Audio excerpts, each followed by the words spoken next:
Lição da semana. Lição 4. Uma aliança eterna. Verso: Estabelecerei uma aliança entre mim e você, e a sua descendência, no decurso das suas gerações, aliança perpétua, para ser o seu Deus e o Deus da sua descendência. Gênesis 17, 7. A repetição dos elementos primários da aliança. Ou seja, a gente vem desde o início do trimestre, nas 3 primeiras lições, observando que existe um fluxo de ligação no modelo bíblico, e esse fluxo de ligação, ele começa na primeira parte da referência da criação, com a disposição gratuita ou graciosa de Deus em criar todas as coisas e entregar todas essas coisas como um legado, como um presente, como algo para o futuro, para a raça humana, para o ser humano, que Deus também, de forma graciosa, criou. Na passagem de Gênesis, da história perfeita para a história do pecado, a gente percebe de novo uma atitude graciosa de Deus em buscar o ser humano, em resgatar o ser humano do processo do pecado. E Deus vem na direção do ser humano, procurá-lo, e nessa busca pelo ser humano, Deus apresenta o seu legado, baseado numa promessa. Essa promessa que Deus faz a partir da referência do pecado, que é a promessa de resgate, ela se centra em uma pessoa. E é interessante que a partir de então, a partir desse momento específico de Gênesis 3:15, repetido depois, um pouco mais abaixo, na referência de Deus vestir o casal antes de despedi-lo do Éden, e isso manifesta de novo o fenômeno da graça, do processo gracioso, misericordioso de Deus nesse contexto. Daí para frente, todas as referências que a gente vai observando na Bíblia, elas apresentam uma mesma postura. Deus vem em direção ao ser humano com uma abordagem graciosa ou misericordiosa em função do resgate necessário, apresenta uma promessa como base desse processo e uma referência, um rol de critérios pelos quais aquilo que está prometido pode se efetivar, aquilo que está prometido pode se realizar como um processo definitivo, pode se cumprir como um processo definitivo. A história de Abraão é a repetição desse modelo mais uma vez, ou seja, o modelo do Éden, o modelo de Noé se repete na história de Abraão. O que há de semelhante e o que há de diferente na história? Há de semelhante na história o fator de que a humanidade se distancia de Deus muito rapidamente.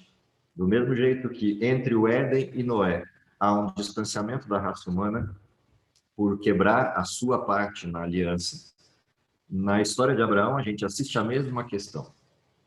Ou seja, a humanidade se distancia de Deus e Deus vai lá e chama Abraão do meio dessa confusão para renovar o processo, para refazer o processo, para realinhar o processo da aliança que está se perdendo. E, de novo, a história se repete.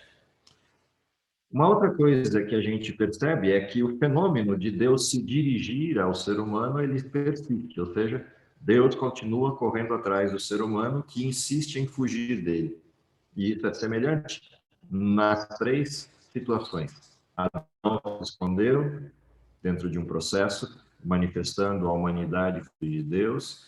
Nos dias de Noé, a humanidade se distancia a tal ponto de Deus que Deus chega a apontar o seu arrependimento pela criação, não no sentido de criar Adão e Eva, mas pelo comportamento que o ser humano manifesta, apesar da graça.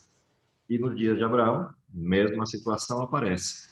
Com uma fala de Deus, sai de onde você está, sai do meio dessa confusão e vai para um lugar que eu preparei para você e é onde eu vou realizar o cumprimento da promessa, o cumprimento da aliança. Curiosamente, a mesma promessa feita no nome de Noé, na apresentação referencial lá atrás da promessa que o Noé representa, salvação. E por que a gente sabe disso? Porque na primeira referência que Deus faz a Abraão, e na sequência das repetições, das duas próximas repetições dessa mesma aliança que Deus faz com Abraão, há um termo central no modelo, que é: em ti serão benditas todas as famílias da terra. A mesma promessa de salvação presente no nome de Noé e na referência de Noé, também presente lá atrás em Enoque, essa mesma referência, ela é apresentada para Abraão. O mundo será salvo ou bendito a partir de você e a partir da sua resposta a essa aliança. Isso começa a desenhar para a gente um perfil interessante que a lição dessa semana traz, que é de que maneira Deus representa isso. De que forma Deus vem apresentando ao longo da história humana elementos que nos deem a clareza das suas promessas, a clareza das suas reivindicações e, mais do que isso, a clareza dos critérios pelos quais essas promessas se materializam. A lição dessa semana traz uma curiosidade para a gente, que é observar na história hebraica, principalmente, na história do Oriente Próximo, a questão dos nomes e o significado que os nomes têm e o quanto isso importa para uma série de questões. A referência histórica, guardada no tempo, no alinhamento da história da vida das pessoas, a influência que esse nome, atribuído por alguém, traz para as pessoas que respeitam esse nome e o compreendem, e, acima de tudo, a percepção de que a história não é fixa. É uma outra peculiaridade dos nomes, quando a gente observa os nomes na cultura hebreia. Os nomes não precisam ser os mesmos do começo ao fim da vida. E eles podem mostrar uma modificação na história da vida. E é isso que, quando a gente olha a história do Velho Testamento, vai se tornando nítido no desenho que se estabelece a partir da história dessas pessoas. Portanto, quando a gente olha a primeira referência, que é a guarda histórica e a guarda da referência temporal de uma história que está acontecendo na vida das pessoas, isso tem uma primeira lição para a gente. Toda vez que a gente olha os nomes na Bíblia, de alguma maneira, uma história está sendo narrada a partir desses nomes e perpetuada a partir desses nomes.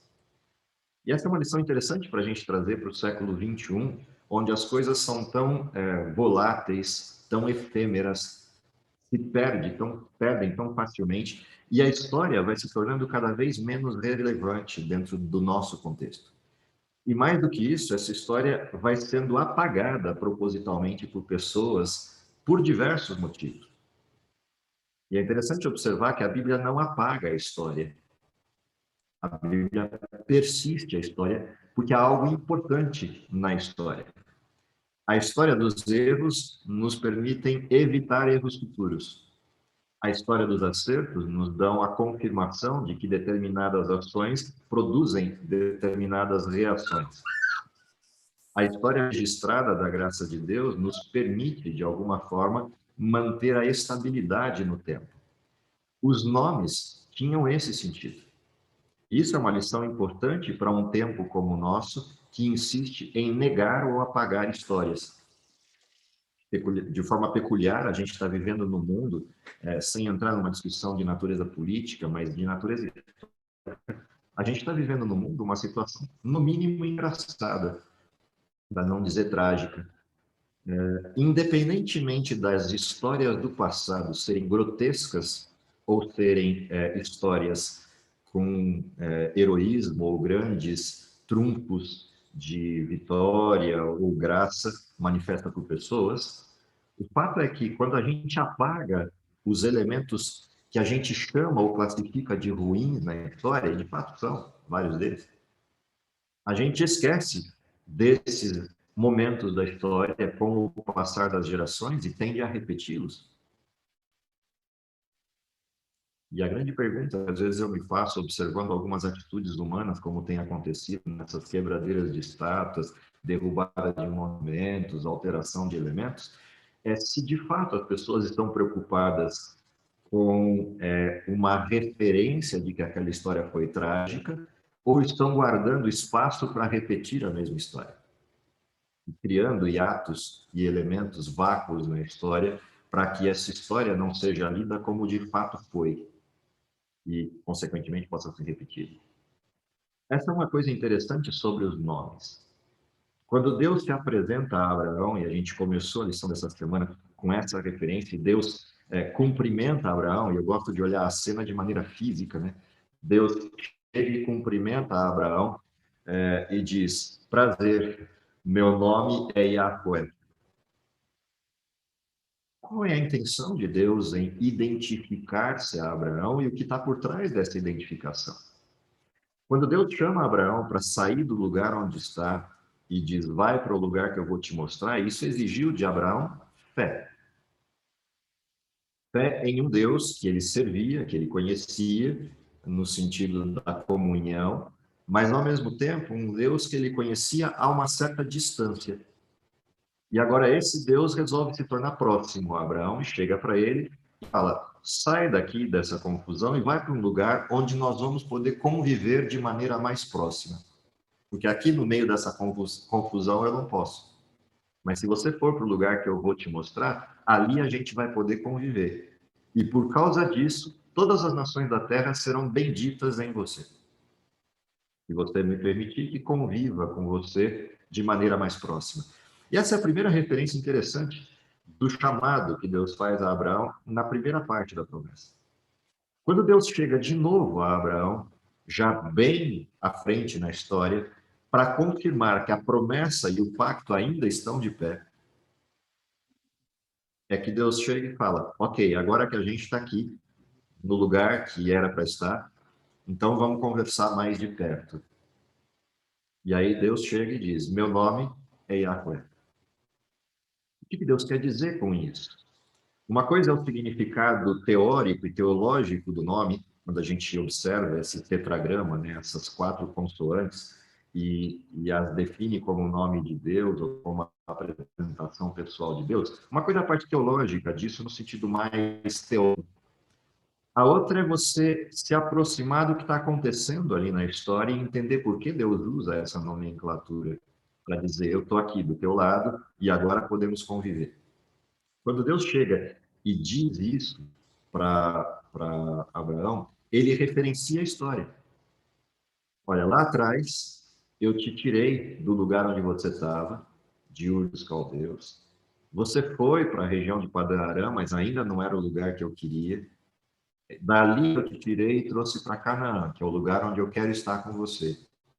Mas eu te fiz uma promessa, e a tua descendência seria abençoada, e nela todas as famílias da terra.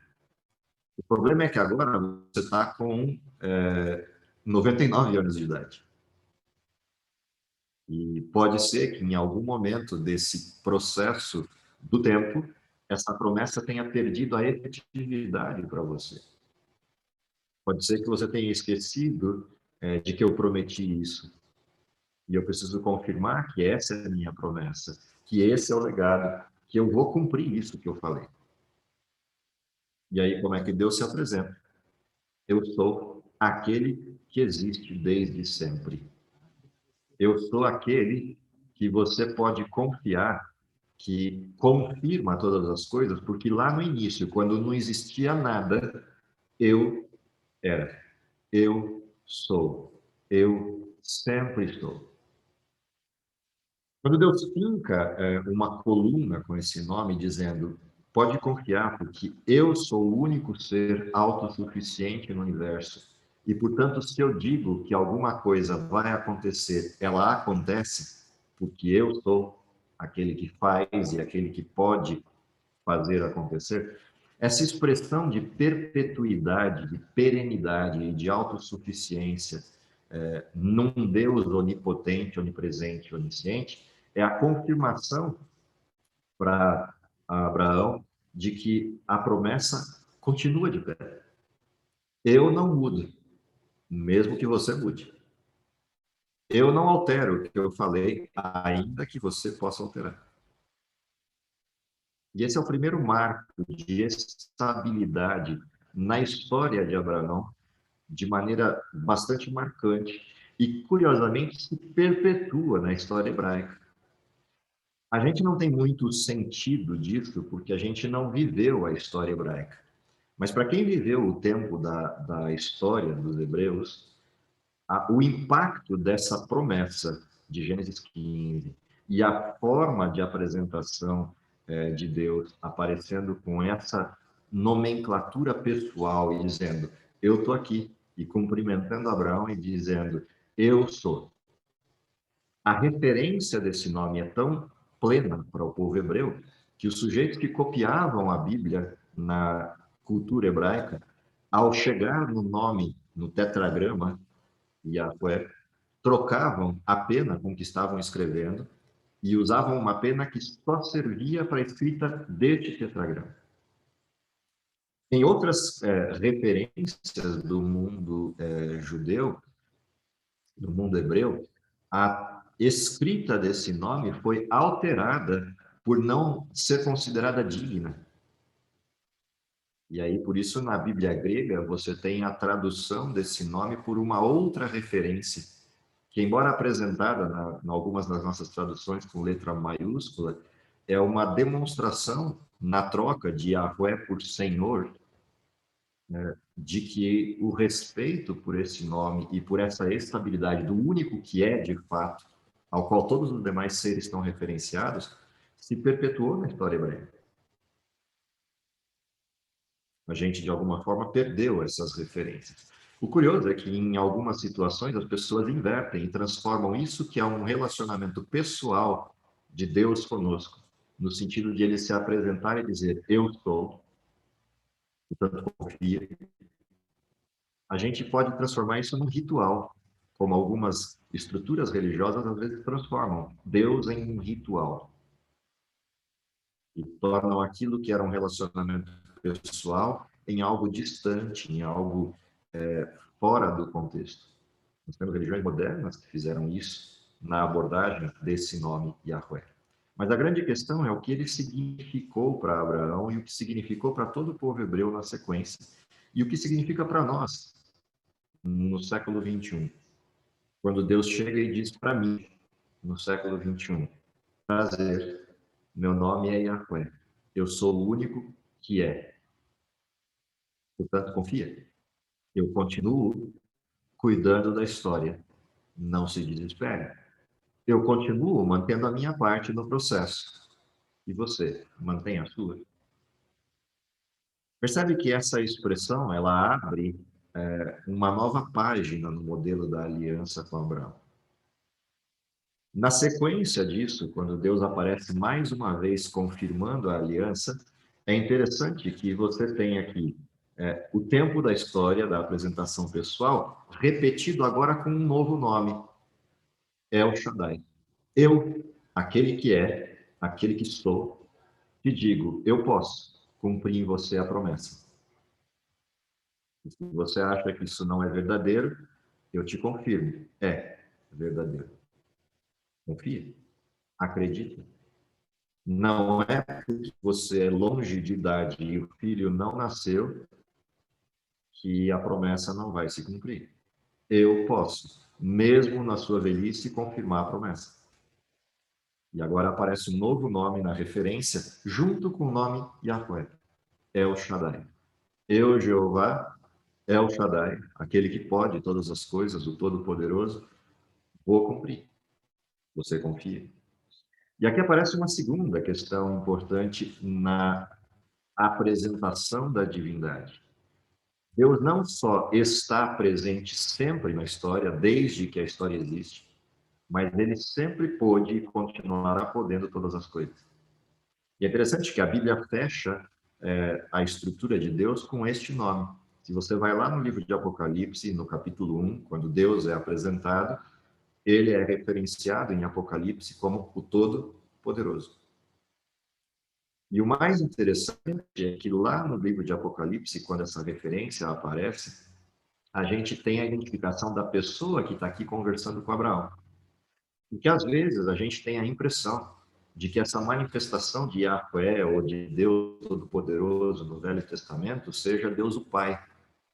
Mas é só quando você chega no fim do livro, lá em Apocalipse, que você percebe que esse Deus Todo-Poderoso que está referenciado na promessa não é o Pai, é o Filho. Quem está conversando com Abraão é Jesus. E é a ele que está atribuída essa referência em Apocalipse, o Todo-Poderoso. É só ler o capítulo 1, a partir dos versos 4 em diante, e você vai ter essa referência lá. Jesus, aquele que é desde o princípio, o que era, o que é, o que há de vir. Jesus, aquele que é a primícia de todas as coisas, aquele que existe desde antes da fundação do mundo, e aquele a quem o texto do Velho Testamento chama de Eu Sou. Essa é uma outra referência interessante quando esses dois nomes se juntam, Yahweh e El Shaddai. É Jesus quem recebe esses títulos. Portanto, quando Jesus está dizendo para Abraão confiar, isso tem uma razão. Lá no Éden, quando Jesus vem visitar Adão e Eva e diz: fiquem tranquilos, eu vou vir e vou morrer por vocês. Saiam tranquilos, vocês vão estar cobertos com a minha pele. Quando é o mesmo Jesus que aparece a Noé e diz: fica tranquilo, tem salvação. Quando é o mesmo Jesus que aparece a Abraão e diz: eu vou cumprir a promessa, e visita pessoalmente Abraão na sua tenda e senta e come com ele, mesmo anunciando uma situação complexa em sequência, que é a destruição de Sodoma e Gomorra, é interessante perceber que é Jesus quem está aparecendo nessas cenas, porque a confirmação da promessa é pessoal. Ou seja, não é alguém que está dizendo para alguém que outro vai vir para cumprir a promessa. É o próprio Jesus que está dizendo para Abraão: eu vou cumprir, portanto confie. Não é o pai que vai entregar o filho para morrer na cruz, mas é o filho vindo e dizendo: eu aceitei, portanto, fica tranquilo. A promessa não é terceirizada, ela está no primeiro nível, na primeira pessoa. Eu vou vir cumprir. E essa é uma outra referência importante que aparece dentro desse contexto do cumprimento da promessa. Se a gente junta essas duas referências da nomenclatura de Deus, da forma como Deus é apresentado para Abraão, e vê então por que Deus chega para Abraão e diz: ok, você não está acreditando ainda, então eu vou reescrever a sua história. De agora em diante, você não vai mais ser conhecido como Abrão, mas vai ser chamado de Abraão. Você não vai mais ser visto pelas pessoas como alguém que está baseado numa promessa fictícia, mas eu vou mudar a sua história de maneira física, para você entender que é verdade a história. E toda vez que alguém te chamar, você vai lembrar da promessa. E aí Deus troca o nome. E a história de Abrão, que é um pai supremo, uma referência a Deus, é trocada agora por uma referência terrena, pai de uma multidão. Percebe que essa transição de nome, ela tira o foco de Abraão ter sido chamado por alguém, por uma referência a Deus que cuida de nós. Deus agora traz para um nível concreto a promessa e diz: toda vez que alguém chamar você em algum canto, avise todo mundo que seu nome não é mais Abrão. Ensina para as pessoas que a partir de agora seu nome é Abraão. É como eu chegar para o Fernando e dizer assim: Fernando, a partir de agora avisa todos os seus amigos, vai lá no cartório, muda os seus documentos, você não vai mais chamar Fernando, você chama Paulo, e a razão pela qual você vai chamar Paulo é essa aqui, e te dou o processo. E daqui para frente, o Fernando avisa todo mundo que ele conhece: olha, meu nome não é mais Fernando, porque Deus apareceu para mim e disse que meu nome agora é Paulo, porque a minha história vai ser essa aqui, a partir de agora. E toda vez que alguém chamar Paulo, nas fases iniciais, o Fernando vai ficar meio tonto, não sabendo se as pessoas estão chamando ele ou outra pessoa. Mas isso faz com que ele preste a atenção de que a história dele mudou. E conforme o tempo for passando, cada vez que vai chamando Paulo e não mais Fernando, ele vai lembrar: Deus está confirmando a minha história. É isso que aconteceu com Abraão. Ele teve que avisar as pessoas: meu nome não é mais Abrão, é Abraão. Como Jacó teve que avisar as pessoas: meu nome não é mais Jacó, é Israel. A referência de mudança do nome produziu em Abraão, ao longo do tempo, a confirmação da história. E, obviamente, quando o filho nasce e a história se confirma no nível mais pleno, o nome Abraão enche-se de um significado novo. Porque agora ele não só é a confirmação diária da promessa, mas é a certeza de que a promessa aconteceu. E não só para Abraão, mas para todo mundo que está em volta. Afinal de contas, todo mundo que chamava Abraão de Abraão, primeiro chamava porque Abraão mandou, mas agora chama porque a promessa na velhice de Abraão se cumpriu. E isso passa a ser para as gerações futuras a certeza da história. Por isso se guarda a história nos nomes. Toda vez agora que alguém chama El Shaddai e convive com Abraão, tem a confirmação de que El Shaddai é El Shaddai mesmo. Toda vez que alguém chama Yahweh, na história seguinte de Abraão, tem a confirmação de que aquele que é se confirma perpetuamente. A história se reescreveu. E essa é a importância do significado dos nomes na história. Infelizmente, essa cultura se perdeu no tempo, a gente não levou para frente essa cultura, e os nomes passaram a ser simplesmente referências de identificação de alguém, num sentido mais categórico, classificatório, de separação entre pessoas, para não confundir quem é quem. Mas a gente perdeu a referência da história. Ainda havia, até um tempo atrás, a referência dos sobrenomes. Mas até isso se perdeu na cultura das pessoas. Era interessante porque quando você olhava as famílias monárquicas, elas guardavam aqueles nomes quilométricos na sua referência. Você pega lá um Dom Pedro I, com aquela lista infindável de nomes depois do seu primeiro nome. Qual era a ideia de referenciar isso? Guardar a história. Inclusive, guardar os fluxos familiares na história. Até isso a gente perdeu.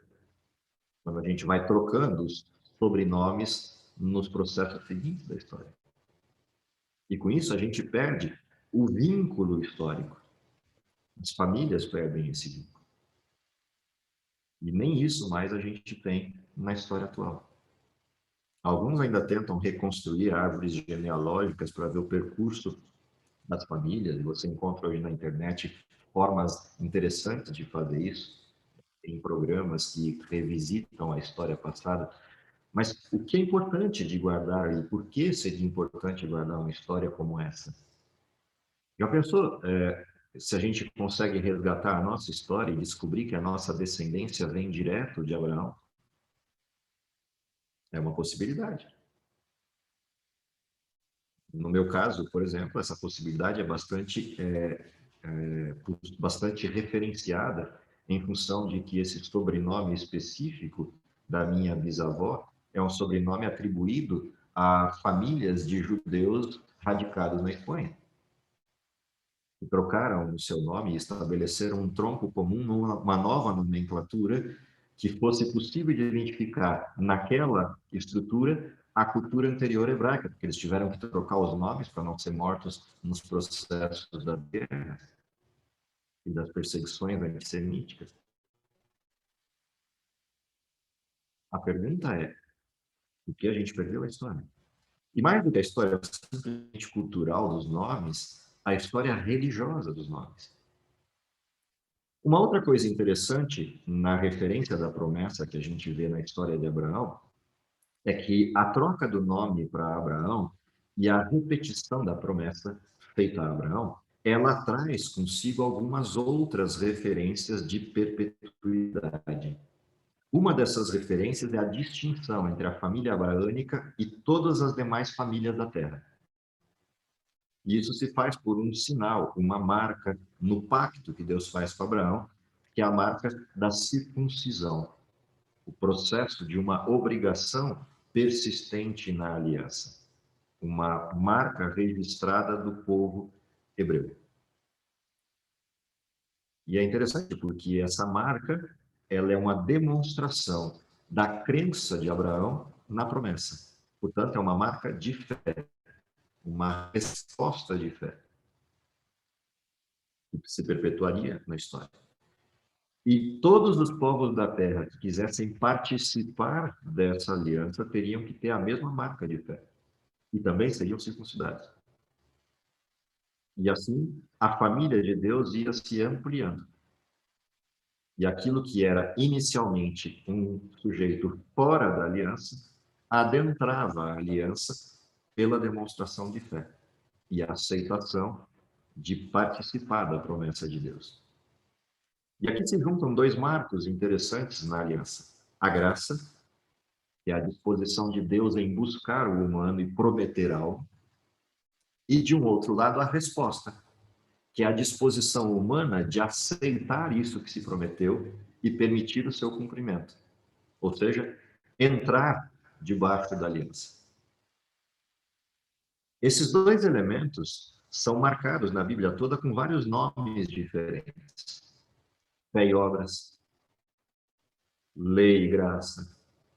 São elementos que apresentam a junção dessas duas coisas e que persistem desde a primeira promessa, desde a primeira referência. Por que é importante perceber esse binômio? Mais do que uma retórica, um desenho simplesmente teológico no sentido formal. Há uma tendência no mundo de exagerar as duas direções da promessa, as duas direções da aliança. Ou você vai para uma aliança pragmática de um processo de troca, eu pago e você me dá aquilo pelo que eu paguei, é uma aliança baseada em lei. Ou você vai para o fenômeno oposto, eu não faço nada e a responsabilidade é toda sua, você faz tudo e eu fico de braços cruzados esperando que tudo aconteça. A Bíblia persiste, desde o início dela até o final, com esse binômio. O passo número 1 é de Deus. Ele busca o homem e o resgata e fornece todos os elementos necessários para a confirmação da aliança. Por outro lado, há a resposta humana de dizer: eu aceito e quero viver debaixo dos critérios dessa aliança. E eu aceito esse processo de ser transformado a partir da referência que o Senhor prometeu e não a referência que eu tinha. E, portanto, eu me submeto à aliança e cumpro os critérios. Esse binômio que equilibra esses dois extremos, um liberalismo extremado ou um radicalismo ritualístico de observância da aliança, o equilíbrio desses dois fenômenos e a junção clara desses dois paradigmas é a verdade que se perpetua na Bíblia inteira. Quem me ama, guarda os meus mandamentos. Me mostre a tua fé sem obras, que eu, pelas minhas obras, te demonstro a minha fé. Tiago. Essa referência, ela persiste na Bíblia inteira. E, curiosamente, há alguém que percebe isso e que vem acompanhando essa história desde o início. O mesmo sujeito que provocou o pecado lá no início da história é o sujeito que vem dizendo para a humanidade que Deus tem mentido na sua aliança. O mesmo sujeito que produziu o engano inicial é o sujeito que continua produzindo artimanhas de engano nas duas direções. O ritualismo barato e radical de uma lei sem graça ou lei sem fé. E o liberalismo de um modelo de salvação Papai Noel, sem critérios, sem nenhum tipo de referência que postule o desenho de Deus. E viver debaixo da tutela de Deus é a aceitação de que Ele é Yahweh. Eu sou o único autossuficiente. Esses elementos estão presentes quando a gente avaliou nessa semana as etapas da aliança. Perceba que a aliança ela está referenciada e didaticamente foi separada em 3 etapas. Você pode separar em mais ou em menos etapas, mas no fenômeno que a gente estudou da lição está separado em 3 etapas. A primeira etapa, a disposição de Deus em dirigir-se ao homem. A segunda etapa, o critério do formato dessa aliança. E a terceira parte, a promessa que dá a condição da aliança, no sentido da efetividade dela. Se você olha a referência, ela persiste sempre igual. E é interessante porque a lição dessa semana nos fez olhar para o último texto onde essa referência aparece, que é Apocalipse 14, versos 6 e 7. Se vocês tomaram o tempo, estava lá no rodapé de uma das lições da semana. Se vocês tomaram um tempo para olhar a proposta que estava lá no rodapé, que era comparar Apocalipse 14, 6 e 7 com essa mesma abordagem trina da aliança, percebe que Apocalipse 14, 6 começa dizendo que Deus se dirige ao homem. Vem um anjo com uma referência, trazendo o evangelho eterno para todos os povos. É a mesma referência de Abraão. Deus se dirige a ele e diz: em ti serão benditas todas as famílias da terra. Apocalipse 14, 6 começa exatamente. Deus se dirige à humanidade dizendo: existe o evangelho eterno para todas as nações, tribo, povo, língua, nação. Para todo mundo. O evangelho está disponível como uma liberalidade de Deus, uma situação graciosa de Deus. E o que é o evangelho? O evangelho é uma pessoa e nela a referência de uma promessa. A pessoa é Cristo e a promessa é salvação. É a mesma promessa de Gênesis 3,15, a primeira vez em que a aliança aparece. Apocalipse 14, fechando a história, repete Gênesis na sua primeira instância. E não só repete Gênesis na instância do Evangelho, que é a promessa de Gênesis 3,15, mas repete a referência de Gênesis 1 e 2. Porque a sequência do modelo qual é? Temei a Deus, dai-lhe glória. Vinda é a hora do seu juízo e adorai aquele que fez o céu, a terra, o mar e a fonte das águas. Se você vai a Gênesis, você percebe que a mesma referência está lá. Se comer do fruto proibido, morre e haverá juízo. Quando pecam, imediatamente Deus chega ao Éden e a sensação de Adão e Eva qual é? Juízo. E eles saem correndo e se escondem. E aí vem Deus e diz o seguinte: não precisam se esconder, porque eu antecipei ao juízo com o evangelho eterno. Portanto, saia daí de trás da moita, saia de trás do mato e venham me encontrar, porque a graça já estava dada antes do processo. O evangelho eterno. A toda nação, tribo, língua, povo. Percebe? É a mesma promessa que está em Gênesis 3, que está em Gênesis 2, que está em Gênesis 1. Por isso o texto termina dizendo: adorai aquele que fez o céu, a terra, o mar e a fonte das águas. É exatamente a mesma aliança. Quando Deus chega pessoalmente para Abraão e diz: não dá para a gente conversar no meio desse barulho, sai daqui dessa região e vai para um lugar onde a gente pode conversar face a face, onde a gente pode se encontrar. E Abraão vai, e Deus chega: bom, agora que você chegou aqui, prazer, meu nome e a coisa. E quando Abraão tem alguma dúvida, ele chega e diz: El Shaddai. É a mesma referência de Apocalipse para nós. Viaja no tempo e vem para o nosso tempo. Apocalipse 14. O remanescente. Lembra? O texto de Apocalipse 14 é para o remanescente. É a repetição do capítulo 12. Percebe que o capítulo 12 de Apocalipse, quando aparece ali a referência remanescente, ela aparece dentro de que contexto? Miguel venceu aquele que era o dragão. Venceu com o seu sangue. Apocalipse 12. Ai da terra e do mar, porque o diabo desceu até vós, sabendo que tem pouco tempo. Porém, a promessa está feita. Qual é a promessa? O evangelho eterno. Percebe? Apocalipse 14, ele aparece no contexto do capítulo 12 para o remanescente com a confirmação da aliança. Prazer, meu nome é Yahweh, eu sou o Todo-Poderoso, o princípio e o fim, o primeiro e o último, que trago o evangelho eterno. Portanto, temam a Deus, adorem a Deus. O juízo está próximo, mas vocês estão livres do juízo, porque a graça alcançou vocês. Porém, a forma de estar livre e a promessa se cumprir é sair de Babilônia, sair de Ur, sair da confusão e vir para debaixo da aliança. É deixar de fazer o que o mundo faz e fazer aquilo que eu peço. Temam a Deus, adorem a Deus, aquele que é desde o princípio, que criou todas as coisas. Saiam de Babilônia para não serem partícipes dos seus flagelos. O que marca essa transição, sair de Babilônia e vir para debaixo da aliança, em Apocalipse 14? O que está referenciado em Gênesis 2. Percebe? A referência sempre foi a mesma. O que é a referência da circuncisão para Abraão? É a mesma referência. Qual é a marca do remanescente? Sábado. Por isso Apocalipse insiste em 7, 7, 7, 7. 4 vezes diferente. Desde o início sempre foi igual. Desde o início sempre teve a graça como disposição inicial.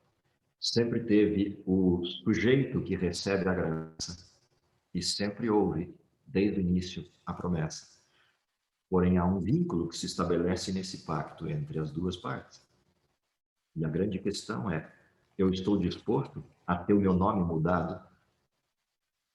Eu estou disposto a ter o meu nome trocado? Eu estou disposto a que Deus imprima em mim uma marca que me diferencie do resto do mundo? Eu estou disposto a sair de onde estou para ir para o lugar que Deus disse para eu ir? A questão do cumprimento da promessa depende dessa minha disposição de responder sim a esses parâmetros. Estou disposto a ser transformado e ser diferente. Num mundo em que a maioria das pessoas parece insistir em querer ser cada vez mais igual. E percebe que a tese principal da pós-modernidade, que é a tese da valorização da diversidade, na realidade é o nivelamento de todas as teses. Sermos todos iguais. Não iguais debaixo de Deus, iguais no sentido de exacerbação das diferenças, que gera, no final das contas, uma igualdade, um nivelamento por baixo. A ignorância completa, a nulidade absoluta. Ou seja, a humanidade está fazendo uma proposta cujo fim já está escrito desde o princípio: morte. É o nivelamento por baixo. Enquanto Deus propõe um outro tipo de elemento de diferença, que é a diferença a partir da vida, mas a igualdade debaixo de Deus. Somos todos filhos dele, embora diferentes entre nós. Outro tipo de coisa que parece igual, mas quando você vê a essência, ela é absurdamente diferente, ela é o oposto à outra proposta. E é interessante que desde o início o pecado teve sempre a mesma fala: Deus quer escravos, vocês podem ser livres, desde que vocês aceitem suas diferenças. Essa é a proposta de Satanás lá na árvore. É interessante que ele muda os modelos teóricos ao longo do tempo. Eu gosto, às vezes, de olhar para a história e ver todas as propostas teóricas no mundo da filosofia, no mundo da sociologia, no mundo da história. E é interessante como Satanás é ardiloso para mudar o discurso para uma nova roupagem, mas a essência é sempre a mesma. Não importa qual teórico você pegue, Nietzsche, Marx, Engels, Gramsci ou qualquer outro do período antigo, Rousseau e outros, a proposta é sempre a mesma. Você é melhor que Deus, você é bonzinho, são os outros que te corrompem. Por exemplo. Qual é a questão por trás disso? A grande questão é: eu estou disposto a aceitar o que Deus quer fazer em mim, por mim. Abraão aceitou, e nele se cumpriu a fé, e a gente vê isso lá em Hebreus, quando o texto fecha descrevendo que Abraão atingiu a justiça que vem da fé. Anos à frente, 3.000 anos à frente na história, em números redondos, como a gente está respondendo a esse mesmo apelo. Tem um nome pessoal, é todo-poderoso, conversa com a gente nessas mesmas bases e propõe para a gente um novo nome, remanescente. Estou disposto a aceitar. Ou Atalaia, estou disposto a aceitar. Eu realmente espero é que a gente entenda que estudar essas alianças não pode ser simplesmente um estudo retórico, teológico, histórico das alianças. A gente precisa transportar isso, porque essa aliança persiste até hoje e persistirá até o último momento da história, como um chamado. Sai, vem, recebe, vive eternamente. Que Deus nos abençoe para que isso seja a nossa realidade, seja a nossa resposta, a nossa disposição, porque a parte de Deus já está feita desde antes da fundação do mundo. Mas a nossa persiste, batendo a porta, insistindo. Abre. Se você abrir, a gente se cumprimenta. Eu entro na tua casa, você há contigo e você comigo. E a gente vai ser amigo para sempre. Essa é a proposta de Deus, é a promessa de Deus e é o meu desejo tanto para mim quanto para vocês, até que ele venha e isso se cumpra de maneira plena, como se cumpriu com Abraão no dia em que o filho nasceu. Deus abençoe vocês, é o meu desejo para todos. Professor, posso fazer só uma pergunta? Vontade. É o seguinte, eu estava pensando aqui enquanto o senhor falava, e que explanação assim tocante do coração da gente, que a gente fica até sem fala. Mas assim, com relação a essa responsabilidade que Deus nos dá e deu, né, a Abraão quando ele mudou o nome, e essa responsabilidade que ele tinha a cada momento que ele era chamado de lembrar do propósito do qual o nome dele, né, foi trocado e o que significava. E eu penso que esse mesmo sentimento, quando Deus nos fala assim, aquele que está comigo, nova criatura é, né? Eu que vim e conheci uma verdade, me batizei. Quando você se torna uma nova criatura, a partir daquele momento, que responsabilidade que cada um de nós temos de viver essa verdade e ser essa nova criatura. É a mesma responsabilidade que Abraão teve, quando você lembra do compromisso que você teve com Deus, de uma verdade nova que você conheceu, e o quanto isso é significativo para você desse momento em diante, de representar esse nome, né, que Deus nos dá. Quando você, por exemplo, é batizado, é como se você recebesse um novo nome com um novo significado que Deus dá para você. E quando, cada momento que você vive isso, é você mostrar para as pessoas, né, o que essa nova criatura, esse novo nome que Deus te deu, representa. E quão profundo isso é. Isso me tocou, assim, de uma maneira tão grande, tão profunda, de saber que responsabilidade, né? Quando Abraão ouviu o nome dele, quão ampla era a sua responsabilidade de fazer, de responder aquilo que Deus fez a ele com relação ao mundo. Então, para mim, foi algo, assim, tremendamente profundo, essa Tem algo de significativo aí na tua fala, quando a gente compara essa responsabilidade com a abordagem da sétima igreja em Apocalipse, quando ela é chamada de Laodiceia e tem uma causa para isso, a mornidão. O que é a mornidão no texto de Apocalipse? Eu não sou nem frio e nem quente. Ou seja, é aquele marasmo de não fazer diferença. Porque se eu sou frio, eu faço diferença para o pecado. Se eu sou quente, eu faço diferença para a salvação. Mas se eu sou morno, eu me nivelo, eu me igualo e ninguém percebe a diferença.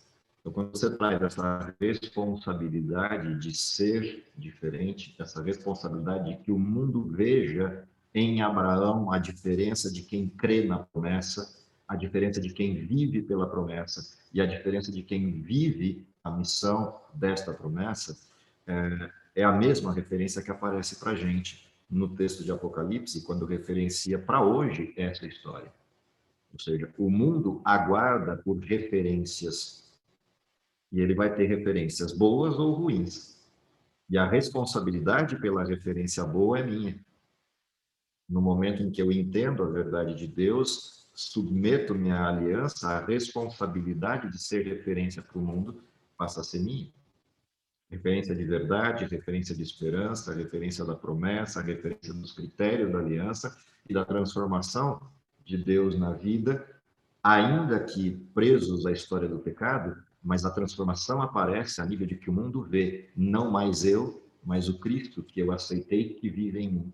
E vê na minha prática, por isso Tiago é tão enfático, pelas minhas obras te demonstrarei a minha fé, porque na abordagem de Tiago, a permissão de que Deus o transformasse se materializa de forma visível para que as pessoas saibam que Cristo vive em Tiago.